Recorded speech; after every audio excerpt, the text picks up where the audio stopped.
મેવાડની મહારાણી મીરા નીકળી ગઈ ચિત્તોડને છોડી કે રાણા હવે આપણા રામ રામ, હવે ચિત્તોડમાં પગ ન મળ્યું.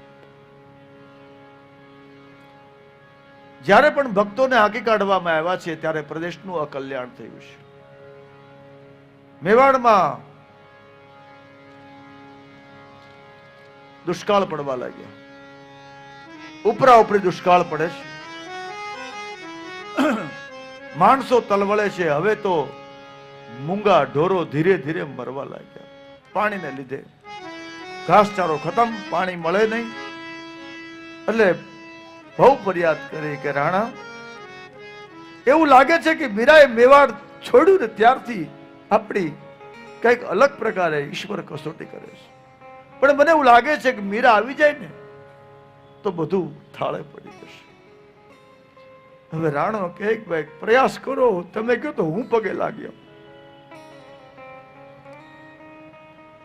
8-10 ભક્તો દરબારના કાર્યકર્તાઓ મીરાને શોધવા નીકળ્યા છે. પાગલની જેમ મીરા ભટકે છે.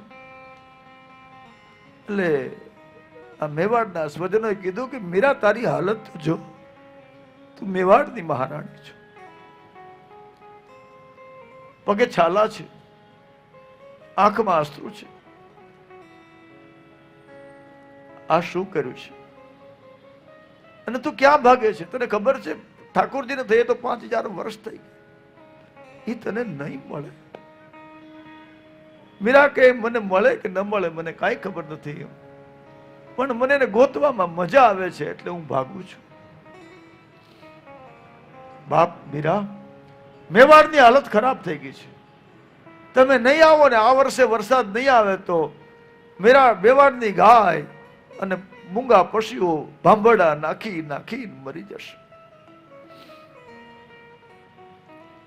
મીરાનું હૃદય દ્રવી ગયું છે. મેવાડ લઈ આવું. દરબારીઓએ ખૂબ વિનંતી કરી એટલે મીરાએ કીધું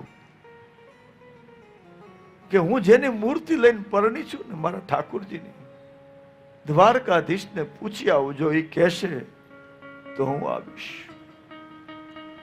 મીરા સૌરાષ્ટ્રમાં સોમનાથ દાદાની ધજાને વંદન કરીને આગળ નીકળી છે.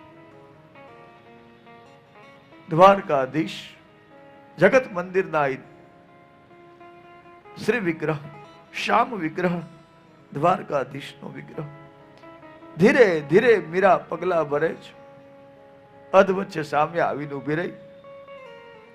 હે કાળિયા ઠાકોર, મને રાણો બોલાવે છે, શું કરું? જગત પ્રસિદ્ધ ઇતિહાસ છે કે મૂર્તિમાંથી 2 હાથ નીકળ્યા અને કીધું કે મીરા આજા, મીરા આજા, મીરા આજા. મીરા ડગલા ભરતી ગઈ અને સ્ત્રી વિગ્રહમાં, દ્વારકાધીશના શ્રી વિગ્રહમાં મીરા સમાઈ ગયા છે. આ મુક્તિને સાયુજ્ય મુક્તિ કહેવામાં આવે છે. ભગવાનમાં વિલીન થઈ જવું.